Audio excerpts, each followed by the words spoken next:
Roger, rubber ducky, Rubber ducky, we're on. 10-4. Okay. Come on. Rubber ducky, come on. The start of each year seems to be the transfer window for the professional mountain bike world. We see the farewell posts, the new launch videos, and it's exciting to see who's successfully negotiated a contract for the upcoming year. I'm curious though, and I want to meet the humans behind the headlines. I'm Tom Bradshaw, and today we're going to meet Georgia Astle. For those who don't know Georgia, she's a pretty big hitter. Crankworx gold medalist, EWS and Downhill World Cup racer, and part of the Da Vinci Global Racing team. Let's go have a yarn. Georgia, great to have you here, mate. Thanks for coming out. Thank you. I'm curious to hear a bit about you, but first, we've got this shiny new beast in front of us here. We sure do. First question, how good is New Bike Day, and does it ever get old? It never gets old, and honestly, I am so excited to get this thing dirty for its first ride. Let's start with the frame. Tell us about that. Yeah, so we have got a medium-sized Da Vinci Troy 29er. This is the new Troy design for 2021. And what travel are we talking here? So the rear travel is 140 mil, so that's the same for all the Troys. And then I'm choosing to run a 160 travel fork on the front, and it's a Fox 36. Nice. And then when you go on that first ride on a new bike, what are you thinking suspension setup wise? So I do actually have some tricks up my sleeve. The Da Vinci boys and Fox have a bit of a setup for the 36 that they recommend running. So that's where I start with. And I don't usually play with the clicks too much on the first ride. Everything's new. You kind of just got to get used to it, and then I'll start dialing it in. Nice. And then what about tokens and things that are in there in the front and the back? Where do you start there? So the Troy is actually a really progressive frame. So a lot of people opt, like for example, Greg and Keegan are running the coil shock on the back. Just because it makes it a little bit more linear. I'm trying out the X2 float right now. And then what about the wheels there on the 29er race face? Yeah, so I have the race face turbine wheels, so alloy for this bike. I kind of prefer to run alloy wheels, especially for racing. It's just peace of mind. Carbon wheels are amazing, don't get me wrong, but you're kind of foolproof having alloy wheels, to be honest. Nice, and you've got some inserts in there? Yeah, so I have Cushcore front and back. I run the XC one in the front, so a little bit lighter, and then the DH one in the back. Nice, and then they love this. What tire pressure are you starting with on this first ride, or is it just to see how you go? I love the zone of like 23 PSI in the front, 25-ish in the back, and I'm able to run lower pressure because of the Cushcores. Nice. Yeah. I think that's my go-to for the first ride. And it's Maxxis all year round, and you've chosen the Assegai to start with on the front and High Roller 2 on the back? Yeah, High Roller 2 is honestly a pretty sick tire for when it's muddy even. I go between a DHR2 and a High Roller, but I like how this one sheds the mud. The knobs are a little bit spaced apart. So let's take it up top. Yeah. Talk us through the cockpit setup here. Yeah, so I have a full Shimano build, so I have XTR brakes. I run them North American style, which is a bit funny now that I ride moto. No, it's not, I'm used to this. And best grips in the game, I love the ODIs. They have the waffle on the front and the bottom. It feels really good when you're hanging onto the bikes for long races. I have just a dropper post on the left side and then just a 1x setup, so pretty clean. Then I run a 1-up tool, which is super easy for when you do quick adjustments. I'm always playing around with my brake angles and stuff. Yeah, I was about to say, when you start there, like look like you've got them pretty midway angled. Like what makes you change them? I change them probably every time I go riding. No way. Pretty funny, but I run them, I would say kind of mid to a bit flatter on my trail bike. And throughout the day, like if it's a long race, sometimes I change them depending on how fatigued my arms are getting, but I for sure will probably flatten them out a little bit for the first ride. This is a little bit steeper than what I'd run them. Nice. And then what about like width and rise on the bars? Yeah, so I usually just run the race face next at the 20 mil rise. Okay. And they have about an 8-degree angle of sweep, I believe. That's just the bar that I always run. 40 mil stem. The Chris King headsets. Yeah, Chris King for the headset, which is new this year. Super clean looking, and I love that it's matte as well. I think it, Yeah. like Chris King is kind of like that extra little cherry on top of every bike. They Yeah. just look so good. Let's take it back to the dropper there.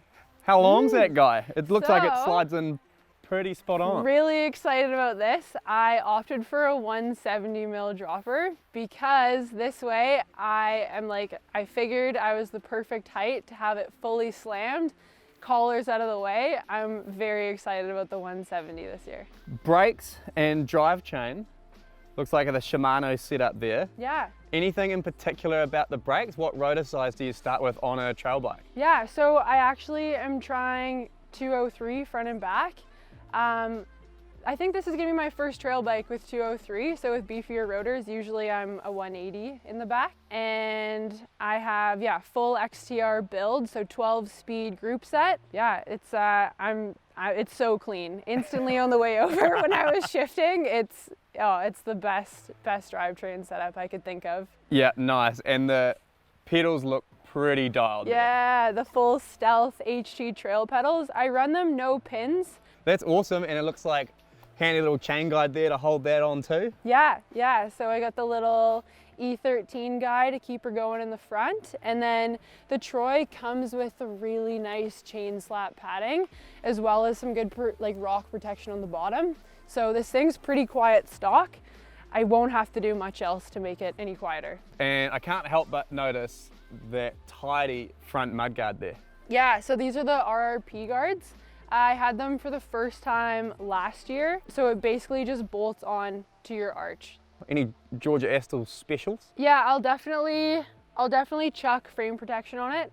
I've been using Ride Wrap this will be my second year with them, and it's just really nice for peace of mind. Like, I shuttle my bikes, I travel with them, and I would like for my own peace of mind having a frame that's not completely scratched. And so what are you going to use this bike for? Like what's it going to see this year? I think it's going to see most of the riding I do. We have pretty burly trails in Whistler, and the Spartan eats it up. Yeah. But I am a big fan of having a slightly smaller travel bike. I think it helps when you are fully in control of the bike, and it's not just like a couch that is capable of literally everything. So Georgia, thanks for the bike check. And this year, congratulations on the new team. Yeah, thank you. I'm so excited. Yeah, so with the DaVinci Global squad this year, so that's Keegan Wright all the way in New Zealand. Yeah. And Greg and I, so we're pretty spread out across the world. You're obviously busting your ass to work hard and training, and who else is in your corner? Yeah, like I started out fully privateer as a second-year junior, and at those races it was like you'd travel with like one or two other Canadians, and one of the times I went to World Champs, my buddy and I paid for our friends' flights, so he wrenched on our bike, which was unreal. That was a huge help, but still, yeah, that was fully out of our own pockets. And then Chris and Claire Kovaric took me under their wing, and I got to be on like the intense junior Whistler team for a couple years. Still, that's like very grassroots support. There's nothing international.